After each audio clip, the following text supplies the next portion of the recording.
2022 ജൂണിലാണ് ഈ സംഭവം നടക്കുന്നത്. ഫോൺ വഴിയുള്ള പരിചയം സ്ഥാപിച്ച ഈ പ്രതികൾ, നമുക്കറിയാം ഇതൊന്നും വലിയ കുത്തരിയല്ല. 2022 നടന്നത് ഒന്നുമല്ലെങ്കിൽ 2024 പിടിച്ചില്ലേ? അതേപോലെ ജോസഫ് മാഷിന്റെ കൈ വെട്ടിയവരെ എത്ര വർഷമാ സുഖസുന്ദരമായിട്ട് ഈ കണ്ണൂര് ജീവിച്ചത് സവാദ്. പ്രത്യേകിച്ച് ഒരു ഭാവമാറ്റം പോലും വരുത്താതെ, രൂപമാറ്റം പോലും വരുത്താതെ, ഹെയർ സ്റ്റൈൽ മാത്രം മാറ്റി. അപ്പൊ നമ്മുടെ നാട്ടിൽ അതൊക്കെ പറ്റൂന്ന് ഞാൻ പറഞ്ഞതാ. എന്നിട്ട് ഇവര് ഫോൺ വഴി പരിചയം സ്ഥാപിച്ചു. എന്നിട്ട് ഇവര് കുന്നമംഗലം ഒഴയാടിയിലെ ഒരു ഫ്ലാറ്റിൽ എത്തിക്കുകയായിരുന്നു. എന്നിട്ടാണ് പീഡിപ്പിച്ച് ക്രൂരമായി മർദ്ദിച്ച് മുഖത്ത് ചൂടുവെള്ളം ഒഴിച്ചു. പീഡനത്തെ തുടർന്ന് യുവതി 1.5 വർഷത്തോളം അബോധാവസ്ഥയിൽ ആയിരുന്നു. അങ്ങനെയാണ് ചികിത്സയിലായിരുന്ന സമയത്താണ് ഈ അതിജീവിത ബോധം വീണ്ടെടുത്ത് അതിനുശേഷമാണ് പോലീസ് വിശദമായി മൊഴിയെടുത്ത് പ്രതികളെ തിരിച്ചറിയുന്നത്. അതായത് ഇവര് വിചാരിച്ചത് ഇനി ഒരിക്കലും ഈ പെണ്ണ് ബോധാവസ്ഥയിലേക്ക് തിരിച്ചു വരെ. എത്ര ക്രൂരതയാണ് ചെയ്യുന്നത് നോക്കിയ, 28 വയസ്സ്. അപ്പോ എത്ര ചെറിയ പ്രായമൊന്നും നമ്മൾ നോക്കണ്ട. ഇവരുടെ ഉള്ളിൽ അന്തർലീനമായിരിക്കുന്ന ഒരു ചോദനയാണ് പെണ്ണ് എന്ന് പറഞ്ഞാൽ വെറും ഒരു ഭോഗവസ്തു മാത്രമാണ് എന്ന്. ഒരു ചേച്ചി പറയുന്ന ചെറിയ ഒരു വീഡിയോ കട്ടിങ് ഉണ്ട്. അതിന്റെ ടൈറ്റിൽ തന്നെ ഇങ്ങനെയാണ്, ഈ പോസ്റ്റ് പരമാവധി നിങ്ങളൊന്ന് ഷെയർ ചെയ്ത് കൂടുതൽ ആളുകളിലേക്ക് എത്തിക്കണേന്ന്. പക്ഷേ അതിന്റെ നോക്കിയപ്പോ ഒറ്റ ലൈക്ക് ഇല്ല, ഒറ്റ ഷെയർ ഇല്ല. 2 ലക്ഷമൊക്കെ ഫോളോവേഴ്സ് ഉള്ള ആളാണ് ഇത് ഷെയർ ചെയ്തിരിക്കുന്നത്. പക്ഷേ ഇതിന് ലൈക്ക് അടിക്കാൻ ആളുകൾക്ക് ഭയമാണ്, ഷെയർ ചെയ്യാനും ഭയമാണ്. എന്നിട്ട് ഇവർ പറയുന്നുണ്ട്, കേരളത്തെ സ്നേഹിക്കുന്ന പ്രത്യേകിച്ച് ഹിന്ദുക്കള് ഈ വീഡിയോ മുഴുവനും കാണണേ. കോഴിക്കോടിന്റെ പേര് ഇസ്ലാമാബാദ് എന്നാണെന്ന് പറഞ്ഞു. ഫറൂഖിന്റെ പേര് ഫറൂഖാബാദ്. ബീച്ച് റോഡിന്റെ പേര് മുല്ലവീട്ടിൽ അബ്ദുറഹ്മാൻ റോഡ് എന്നാക്കി. കോർപ്പറേഷനിൽ ഇത് ചർച്ചയ്ക്ക് വരുന്നില്ല എന്നവര് വേവലാതിപ്പെടുന്നു. മറ്റൊരു സ്ഥലത്തിന്റെ പേര് മർക്കസ് ദുആ എന്നാക്കി. ഈ ജിഹാദ് വൽക്കരണത്തിനെതിരെ കേരളത്തിലെ ഹിന്ദുക്കൾ മുഴുവനും ഒന്നിക്കേണ്ടുന്ന സമയമായിരിക്കുന്നു എന്നവർ ഓർമ്മിപ്പിക്കുവോ നമ്മളെ? അല്ലെങ്കിൽ കാശ്മീർ ഇവിടെ പുനർനിർമ്മിക്കപ്പെടും. കാശ്മീരിലെ പണ്ഡിറ്റുകൾ ആവിയായി പോയതുപോലെ കേരളത്തിലെ ഹിന്ദുക്കളും ഭാവിയിൽ ആവിയായി പോകുമെന്ന് അവര് വേദനയോടെ പറയാം. മാറി മാറി വരുന്ന മുന്നണികൾക്ക് ഭരിക്കണം. അതിന് അവരേത് അണ്ടനെയും അടകോടനെയും കൂട്ടുപിടിക്കും. ഇനി പോപ്പുലർ ഫ്രണ്ടുകാരായിരുന്നാലും എസ് ഡി പി ഐക്കാരാണെങ്കിലും ലീഗ് ആണെങ്കിലും അതൊന്നും അവരെ സംബന്ധിച്ചിടത്തോളം പ്രശ്നമല്ല. അങ്ങനെ അവരെയൊക്കെ കൂട്ടുപിടിച്ച് തന്നെയാണല്ലോ നമ്മുടെ LDF-ഉം UDF-ഉം ഒക്കെ ഇത്രയും കാലവും അധികാരം പിടിച്ചു നിന്നത്. ഈ ഇടതനും വലതനും ഏതൊക്കെ കാലത്താണോ ജിഹാദികൾക്ക് സപ്പോർട്ട് ചെയ്തു കൊടുക്കുന്ന രൂപത്തിൽ മുന്നോട്ട് വന്നിട്ടുള്ളത്, അതോടെ മനസ്സിലായ ഹിന്ദുക്കളും ക്രിസ്ത്യാനികളും പ്രതികരിക്കാതെ പോയതാണ് ഇവിടുത്തെ വിഷയം. 1921 ഇനിയും ഇവിടെ ആവർത്തിക്കാതിരിക്കണമെങ്കിൽ, മാറാട് ഇനിയും ഇവിടെ ആവർത്തിക്കാതിരിക്കണമെങ്കിൽ ഇത്തരത്തിലാണ് കാര്യങ്ങൾ മുന്നോട്ട് പോകുന്നതെങ്കിൽ വലിയ ബുദ്ധിമുട്ടായി പോകും. കാരണം ഹിന്ദുക്കളും ക്രിസ്ത്യാനികളും ഈ നാട്ടിലെ മതേതര മലയാളി സമൂഹവും ഇനി വരുന്ന ഒരു തലമുറയ്ക്കു വേണ്ടി പ്രവർത്തിക്കേണ്ടിയിരിക്കുന്നു. അവര് കൃത്യമായി കാര്യങ്ങൾ എത്തിക്കേണ്ടുന്ന സ്ഥലങ്ങളിൽ എത്തിക്കുക തന്നെ വേണം. ഞാൻ അത് കേൾപ്പിച്ചു തരാം. ചേച്ചി പറഞ്ഞതാണ്, സൗണ്ട് കുറവാണെന്ന് തോന്നുന്നുണ്ട്. എന്നാലും എല്ലാവരും അവഗണിച്ചു. പക്ഷേ നമ്മളത് കേട്ടേ മതിയാവും. എന്താണെന്നറിയോ, ഇത് ഇനിയെങ്കിലും ഉണരണം. നമ്മൾ പറയുമ്പോൾ നമ്മൾ വർഗീയവാദികളാണ്, സംഘികളാണ് എന്നാണല്ലോ ഇവര് പറയാറുള്ളത്. നിങ്ങൾ എന്ത് വിചാരിച്ചിട്ടാണ് ഈ ജൂബിലി ഹാളിന്റെ പേര് മാറ്റുന്നത്? എന്താണ് അവിടെ നടക്കുന്നത്? അവിടെ പഴയ പേര് തന്നെയല്ലേ ഇടേണ്ടത്? അപ്പൊ നിങ്ങൾക്ക് അബ്ദുറഹ്മാനെ പറ്റി ഒന്നും അറിയാത്തത് കൊണ്ടാണ് എന്നുള്ളത് SK അബൂബക്കർ എന്നോട് പറഞ്ഞു. നിങ്ങൾക്ക് സാമൂതിരിനെ നിങ്ങൾക്ക് അറിയില്ല. സാമൂതിരി എന്ന് പറഞ്ഞു കഴിഞ്ഞാൽ ഇവിടെയൊക്കെ മുസ്ലിങ്ങൾക്ക് പള്ളി ഉണ്ടാക്കാൻ സ്ഥലം തന്നിട്ട് ആ പള്ളിയിൽ നിസ്കരിക്കാൻ ആളുകളില്ലാണ്ട് ഹിന്ദുക്കൾ നിങ്ങൾ മതമായി മാറിപ്പോയിട്ട് നിങ്ങൾക്ക് അവർക്ക് നിസ്കരിക്കാൻ ആളുണ്ടാക്കി കൊടുക്കുക എന്ന് പറഞ്ഞ ആ മനുഷ്യനെക്കാട്ടിലും വലിയതാണോ ഈ അബ്ദുള്ള എന്ന് പറയുന്ന ആളെന്ന് ഞാൻ ചോദിച്ചു. ഇവിടെ കോർട്ട് റോഡ് എന്നുള്ളത് മുല്ലവീട്ടിൽ അബ്ദുറഹ്മാൻ റോഡാക്കി.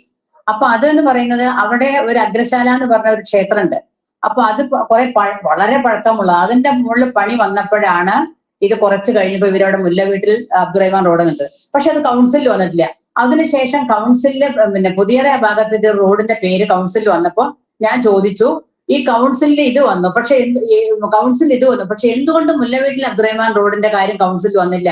അതെന്തായിരുന്നു അങ്ങനെ ചെയ്തെന്ന് വെച്ചാൽ. അപ്പൊ അതിന് അവരൊന്നും മിണ്ടിയില്ല. നിങ്ങൾ ഇങ്ങനെ പറഞ്ഞിട്ട് ഇവിടെ വളരെ ഹിന്ദുക്കളെ പേര് കേൾക്കുമ്പോൾ നിങ്ങൾക്ക് അലർജി വരുന്നത്, അത് വരിക എന്ന് ഹിന്ദു ചേരയാണെങ്കിലും ചവിട്ടിയെ കടിക്കുക. അത് ആലോചിക്കും. നമ്മുടെ ക്ഷമേന്റെ നെല്ലിപ്പണി നിങ്ങൾ കാണിക്കരുത്.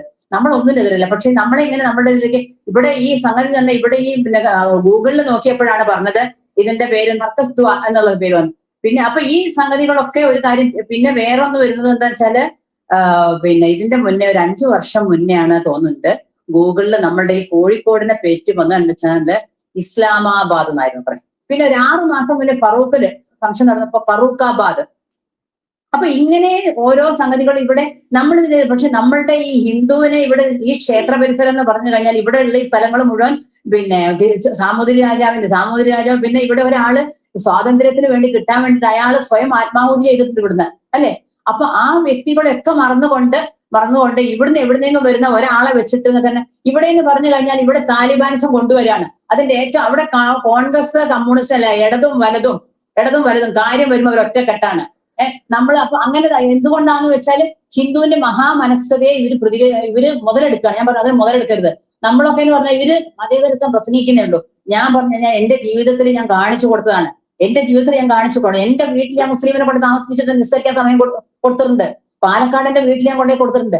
അപ്പൊ അങ്ങനെ ഒരു കാര്യം പറയാം. അതുകൊണ്ട് നിങ്ങൾ പിന്നെ അതുപോലെ ഇവര് ഇതിന്റെ മുന്നേ ഈ നമ്മൾ ആദ്യത്തെ കൗൺസിൽ സമയത്ത് ഇവിടെ എങ്ങനെ നോക്കിയാലും ഇവര് വർഗീയതയിലേക്ക് കളിക്കുന്നത്. ഒരു മുസ്ലിമിന്റെ കാര്യം എന്ത് വന്നാലും ഇവര് ഇവിടെ എന്ത് ചെയ്യും? അതിനെല്ലാവരും കൂടി ഒറ്റക്കെട്ടാവും. ഒരു ഹിന്ദുവിന്റെ പേര് എവിടെയെങ്കിലും വന്നു കഴിഞ്ഞാൽ ഇവരെല്ലാരും കൂടി അതിനെ എതിർത്തിട്ട് എങ്ങനെയും അതിലെ സത്യം പറഞ്ഞു കഴിഞ്ഞാൽ ഈ കോൺഗ്രസിലും കമ്മ്യൂണിസ്റ്റിലും ഹിന്ദുക്കൾ വരെ ഇതിന് ചെയ്യുന്നു എന്നുള്ളതാണ്. ഇവര് മറന്നു പോകുന്നു എന്നുള്ളതാണ്. പക്ഷെ ഇവരൊന്നും മനസ്സിലാക്കുന്നില്ല. ഞാനത് പറഞ്ഞത് നമ്മൾ കാശ്മീർ പണ്ഡിറ്റുകൾക്ക് പോവാൻ സ്ഥലം ഉണ്ടായിരുന്നു.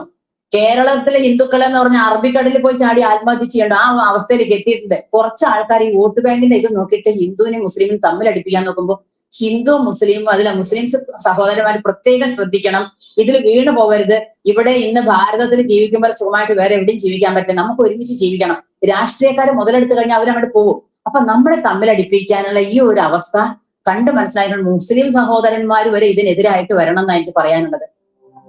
വളരെ കൃത്യമായിട്ട് അവര് പറഞ്ഞു. ഇതുപോലെ എത്ര പേര് വരും എന്നതാണ് നമ്മുടെ വിഷയം. അതായത് ഭയമാണ് അവർക്ക്. ഒന്നാമത്തെ കാര്യം, നമ്മൾ എതിർക്കുന്നത് ഒരു പ്രത്യേക മതവിഭാഗത്തെയാണ്. ഈ മതവിഭാഗത്തിന്റെ മതവികാരം വളരെ പെട്ടെന്ന് വ്രണപ്പെടും. അതുകൊണ്ട് അവരെ എതിർത്തിട്ട് നമുക്കിവിടെ വല്ലാണ്ട് പോകാൻ പറ്റില്ല, എന്നാൽ നമ്മൾ ഇല്ലാണ്ടായി പോകും എന്ന ഒരു ബോധം ഇവരിൽ അന്തർലീനമാണ്. ഒന്ന് ആലോചിച്ച് നോക്കിയാൽ മതി. BJP-യുടെ ഹർത്താൽ എങ്ങനെ പോകുന്നു? SDPI-യുടെ ഹർത്താൽ എന്ന് പറഞ്ഞാൽ ജനങ്ങൾ എന്തുകൊണ്ടാണ് ഭീതിയോടുകൂടി അതിനെ നോക്കുന്നത്? ആ രൂപത്തിലാണ് ഇവർ ഫോം ചെയ്തു വെച്ചിരിക്കുന്നത്. കേരളത്തില് കോഴിക്കോടിന്റെ പേര് വരെ മാറ്റുന്നു. ഇസ്ലാമാബാദ്, ഫറൂഖാബാദ്, ഇതൊക്കെ നമ്മൾ ചിന്തിക്കാൻ ഉതകുന്ന ചില വസ്തുതകളാണ്. ഇത്രയധികം സൂചനകൾ ലഭിച്ചിട്ടും ഇത്രയും തെളിവുകൾ ലഭിച്ചിട്ടും ഇനിയും മൗനികളായി തുടരാനാണ് ഭാവമെങ്കിൽ ആ ചേച്ചി പറഞ്ഞതുപോലെ അറബിക്കടലിലേക്ക് എടുത്തു ചാടുകയല്ലാതെ മാർഗമില്ല. ഇവിടെ മതേതരത്വം പറഞ്ഞുകൊണ്ട് ഇപ്പോ ഇവിടെ പലരും തന്നെ ഹിന്ദു നാമത്തിലും ക്രൈസ്തവ നാമത്തിലും അതിൽ ജെനുവിൻ ആയിട്ടുള്ള ഒരുപാട് ആളുകളുണ്ട്. നമുക്ക് ഫേക്ക് ഐഡികൾ നമുക്ക് പെട്ടെന്ന് കണ്ടെത്താൻ പറ്റും. കാരണം ഇവന്മാർക്ക് മലയാളം അറിയാത്തത് കൊണ്ട് അത് വലിയൊരു അനുഗ്രഹമാണ്. ഈ സുഡാപ്പികൾക്ക് ആകെ മാതൃഭാഷ അറബി മാത്രം അറിയുന്നത് കൊണ്ട് വലിയ അനുഗ്രഹം പെട്ടെന്ന് കണ്ടുപിടിക്കാൻ പറ്റുന്നുണ്ട്. പക്ഷെ യഥാർത്ഥത്തിലുള്ള ഹിന്ദു നാമധാരികളും ക്രൈസ്തവ നാമധാരികളും ഒക്കെ എത്രത്തോളമാണ് ഇവരുടെ വലയിൽ കുരുങ്ങി കിടക്കുന്നത് എന്ന് നമ്മൾ ഓർക്കേണ്ടതുണ്ട്.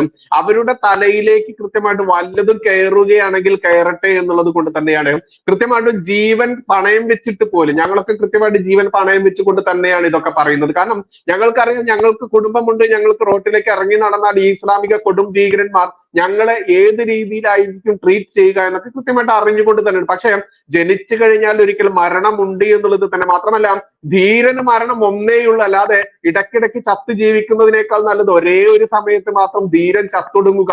ആ ചാവുന്ന സമയത്ത് ധീരനായി ചാവുമ്പോൾ 4 ആളെങ്കിൽ 4 ആൾ പാവം ആ ചങ്ങാതി ഒരു സമുദായത്തിന് വേണ്ടി അതല്ലെങ്കിൽ ഈ നാടിന് വേണ്ടി ഈ രാജ്യത്തിന് വേണ്ടി ഇതെങ്കിലും സംസാരിച്ചിരുന്നു എന്നെങ്കിൽ 4 ആളെങ്കിലും പറഞ്ഞു കഴിഞ്ഞാൽ കൃത്യമായിട്ടും അത് തന്നെയാണ് നമ്മൾക്കൊരു അഭിമാനം. കാരണം ഒരാൾക്കെങ്കിലും നമ്മുടെ വാക്കുകൾ കേട്ടുകൊണ്ട് നമ്മുടെ ചാനലുകളിൽ വരുന്ന പ്രോഗ്രാമുകൾ കേട്ടുകൊണ്ട് എന്തെങ്കിലും ചെറിയൊരു മാറ്റമെങ്കിലും വരുന്നുണ്ടെങ്കിൽ അത് തന്നെയാണ് നമ്മളുടെ വലിയ വിജയം എന്ന് പറയേണ്ടതുണ്ട്. കാരണം ഇന്ന് കൃത്യമായിട്ട് ഞാൻ എന്റെ ടൗണിലേക്ക് ഇറങ്ങിയ സമയത്ത് എന്നെ ഇവിടെ അടുത്തുള്ളൊരു സ്റ്റേഷന്റെ പേര് ഞാൻ പറയുന്നില്ല, ആ സ്റ്റേഷനിലെ ക്രൈംബ്രാഞ്ച് SI എന്നെ വിളിക്കുകയാണ്. ക്രൈംബ്രാഞ്ച് എസ് ഐ എന്നെ വിളിച്ചതിന് ശേഷം എന്നോട് ചോദിക്കുന്നത്, രണ്ട് രീതിയിലാണ് അദ്ദേഹം ചോദിക്കുന്നത്.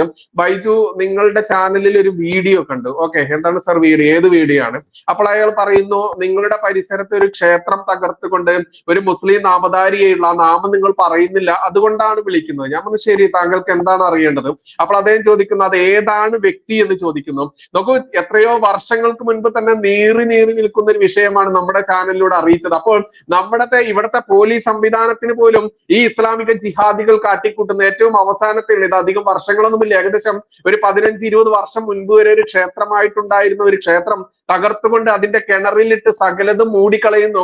മൂടിയതിനു ശേഷവും അവിടെ ബാക്കി എങ്ങനെയൊക്കെ കുറെ അവശിഷ്ടങ്ങൾ പൊങ്ങി വരുന്നു. അതെന്റെ സുഹൃത്തുക്കളും അവിടുത്തെ അയൽപ്പക്കക്കാരും പറഞ്ഞതിന്റെ പേരിലാണ് നമ്മൾ അത് വീഡിയോ എടുത്തുകൊണ്ട് ചിത്രീകരിച്ച് പബ്ലിഷ് ചെയ്തത്. അപ്പോൾ നമ്മുടെ നാട്ടിൽ ഈ ഇസ്ലാമിക ഭീകരർ കാണിക്കുന്ന, അതല്ലെങ്കിൽ ഇവിടെ കാണിച്ചു കൂട്ടുന്ന മതവർഗീയതയും കലാപവും പൊട്ടിപ്പുറപ്പെടാൻ ഉതകുന്ന രീതിയിലുള്ള ഒരുപാട് കാര്യങ്ങൾ നടന്നിട്ട് പോലും അതിനെതിരെ ചെറുവിരൽ പോലും അനക്കാതെ